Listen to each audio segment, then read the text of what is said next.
ಏನಿದು? ಏನಿದು ಹೇಳೆ. ಏನೇ ಚುಸ್ದೆ? ಏನ್ ಚುಸ್ದೆ ಹೇಳು. ಹೇಳೆ, ಇದ್ರಲ್ಲೇ ಕಣ್ಗೋಟೆ ಕಿತ್ತಾಕ್ಬಿಡ್ತೀನಿ. ನನ್ಗೇನ್ ಗೊತ್ತಿಲ್ಲ, ಅವನ್ ಹೇಳ್ದ. ಯಾರು ಯಾರು ಹೇಳು.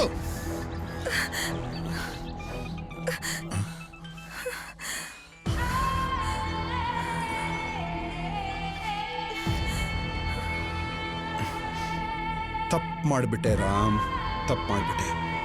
ಸುಮ್ಮನೆ ಅವಳನ್ನ ಶೂಟ್ ಮಾಡಿ ಹೋಗೋದು ಬಿಟ್ಟು ಗೇಮ್ ಚೇಂಜ್ ಮಾಡಿದ್ದಕ್ಕೆ ಪಾಪ ಆ ವಿಕ್ಕಿಗೆ ಪಾಯ್ಸನಸ್ ಇಂಜೆಕ್ಷನ್ ಕೊಡೋಂಗಾಯ್ತು. ಏನು ಹೇಳ್ತಾ ಇದೆಯಾ? ನಿತ್ಯ ಇಂಜೆಕ್ಟ್ ಮಾಡಿರೋದು ಒಂದು ಯೂನಿಕ್ ಪಾಯ್ಸನ್. ಮೈಯೆಲ್ಲ ಬೆಂಕಿ ಬಿದ್ದಾಗತ್ತೆ. ನೋಡ್ತಾ ನೋಡ್ತಾ ಹಾರ್ಟ್ ಬೀಟ್ ಜಾಸ್ತಿ ಆಗತ್ತೆ. ಕೊನೆಗೆ ಅವನ ಹೃದಯ ಬಡ್ಕೊಳ್ಳೋದೇ ನಿಲ್ಲಿಸ್ಬಿಡುತ್ತೆ.